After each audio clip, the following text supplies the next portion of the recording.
صحابی کس کو کہتے ہیں اور کس شخصیت کا نام صحابی ہے؟ وہ شخصیت جو رسول اللہ صلی اللہ علیہ وسلم سے ملے ہوں یا آپ کا دیدار کیا ہو ایمان کی حالت میں، یعنی وہ جس وقت آپ کا دیدار کر رہے ہیں چاہے ایک بار ہی دیکھا ہے، یا آپ صلی اللہ علیہ وسلم سے ملے ہیں، یا آپ سے ملاقات کی ہے، یا آپ سے ایک لمحہ کے لیے صحبت اختیار کی ہے، اور ہوں وہ ایمان کی حالت میں، ایک بات۔ دوسری بات، وہ ایمان کی حالت میں اس دنیا سے گئے ہوں۔ یہ دو پہلی چیزیں ہیں۔ ایک یہ ہے کہ نبی کریم صلی اللہ علیہ وآلہ وسلم کا دیدار کیا یا صحبت اختیار کی ایمان کی حالت میں، اور ایمان کی حالت میں ان کا وصال ہوا ہو۔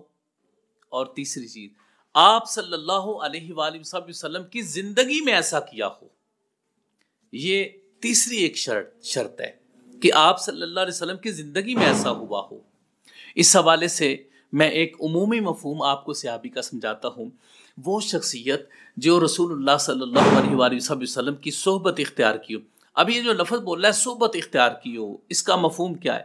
اس کا مفہوم یہ ہے کہ اگر کوئی ایسی شخصیت تھی کہ جن کو نظر نہیں آتا تھا، وہ نبینا تھے، لیکن حضور علیہ الصلوۃ والسلام کے پاس ایک لمحہ کے لیے آئے ہیں، انہوں نے دیکھا نہیں آپ کو، آپ کی صحبت اختیار کی ہے، ایک لمحہ کے لیے آپ سے ملاقات کی ہے، تو وہ بھی حضور علیہ الصلوۃ والسلام کے صحابی۔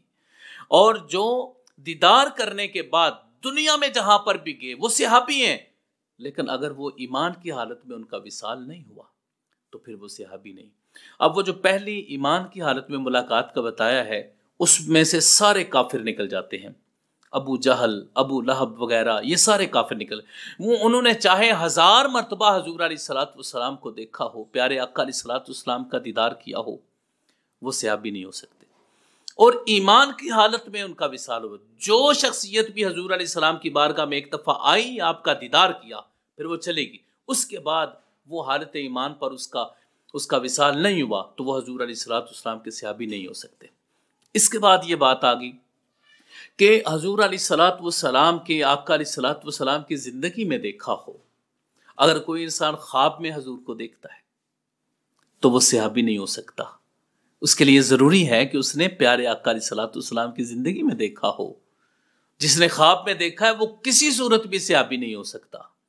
لہٰذا اس سے ہمیں یہ سمجھ آئی، من لقی النبی صلی اللہ علیہ وسلم مؤمنا بہ، جو آپ صلی اللہ علیہ وسلم پر ایمان رکھتا ہو اور آپ سے ملاقات کی ہو، ومات علی الاسلام، اور اسلام پر وصال ہوا ہو، فیدخل، بس وہ اس تعریف کے اندر آ جاتا ہے، چاہے اس نے ایک پل کے لیے آپ کی مجلس اختیار کی ہو یا زیادہ دیر کے لیے کی ہو، جس طرح حضرت ابوبکر صدیق رضی اللہ تعالیٰ عنہ ہے، یا وہ صحابی جو ایک لمحے کے لیے آئے تھے اور کہا یا رسول اللہ صلی اللہ علیہ وسلم مجھے کلمہ پڑھائیے، حضور علیہ السلام نے کلمہ پڑھایا، عرض کی یا رسول اللہ صلی اللہ علیہ وسلم تلوار دیجئے، میں ان سے لڑنا چاہتا ہوں، تلوار پکڑی اور جا کر اللہ کی راہ میں شہید ہو گئے۔ ایک لمحے کے لیے حضور کو دیکھا، اللہ اکبر، تو وہ بھی حضور کے صحابی۔ اور جن نے طویل آپ کی صحبت اختیار کی، حضرت ابوبکر صدیق رضی اللہ تعالیٰ عنہ اور دیگر صحابہ اکرام، وہ بھی حضور علیہ الصلوۃ والسلام کے صحابی ہیں۔ اب اس کے لیے اس بات کا خیال رکھنا ہے کہ اگر پیارے آقا علیہ الصلوۃ والسلام کسی کی خواب میں تشریف لاتے ہیں، اس کو کوئی حکم دیتے ہیں، تو اب اس شخص نے کیا کرنا ہے؟ ایک تو یہ بات ڈن ہو چکی کہ وہ حضور علیہ الصلوۃ والسلام کا صحابی نہیں ہو سکتا جس نے خواب میں دیکھا ہے۔ اب رہی یہ بات کہ اگر آقا علیہ الصلوۃ والسلام خواب میں تشریف لاتے ہیں، کوئی وہ حکم صادر فرماتے ہیں، تو اس پر عمل کرنا ضروری ہے، وہ شریعت بن جاتا ہے کہ نہیں؟ یہ بات ذہن میں رکھ لیں کہ وہ شریعت نہیں بنے گا، کیونکہ حضور علیہ الصلوۃ والسلام کے عہد مبارک میں جو کچھ بھی تھا وہ شریعت مطہرہ تھا۔ ہاں، جس بندے نے دیکھا ہے، جس بندے نے دیدار کیا ہے اور وہ حکم سنا ہے، اگر وہ کر لیتا ہے، ادباً کر لیتا ہے، حکماً کر لیتا ہے، تو وہ کرے، لیکن اس کے لیے بھی ضروری ہے کہ وہ شریعت مطہرہ کے خلاف نہ ہو۔ تو یہ تھا حضور علیہ الصلوۃ والسلام کے صحابی کی تعریف کہ صحابی کس کو کہتے ہیں۔ اب دوسرے نمبر پر آ گیا تابعی۔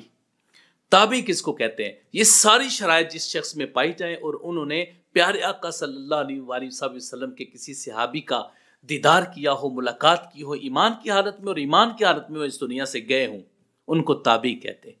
اور جو شخصیت تابعی کا دیدار کرتی ہے، تابعی کا دور پاتی ہے، ملاقات کرتی ہے، تو وہ تبع تابعی ہو جاتی ہے۔ یہاں پر ایک بات میں ضرور کہنا چاہوں گا کہ یہ جو صحابی کا مقام ہے، یہ انسان کو نفلوں سے نہیں ملتا، نوافل کی ادائیگی سے نہیں ملتا، تلاوت قرآن پاک سے نہیں ملتا۔ کوئی تلاوت کر کر کے جس چاہے مقام پہ چلا جائے، غوثیت، قطبیت، کسی بھی مقام پہ چلا جائے، وہ صحابی نہیں ہو سکتا۔ اور صحابی ہونے کے لیے اعمال اور اس کی درجہ بندی اور اس کی تدریج نہیں ہے، وہ صرف حضور علیہ الصلوۃ والسلام کے پیارے آقا صلی اللہ علیہ وسلم کا ایک دیدار ہے، پیارے آقا صلی اللہ علیہ وسلم کی ایک لمحے کی صحبت ہے جس کو وہ مقام مل جاتا ہے، وہ انبیاء کرام کے بعد سارے انسانوں سے افضل ہو جاتا ہے۔ یہ صحابی کی تعریف تھی۔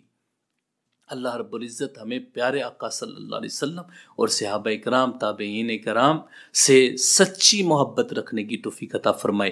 آمین یا رب العالمین۔ صلی اللہ علیہ وسلم محمد و آلہ و صحبہ اجمعین۔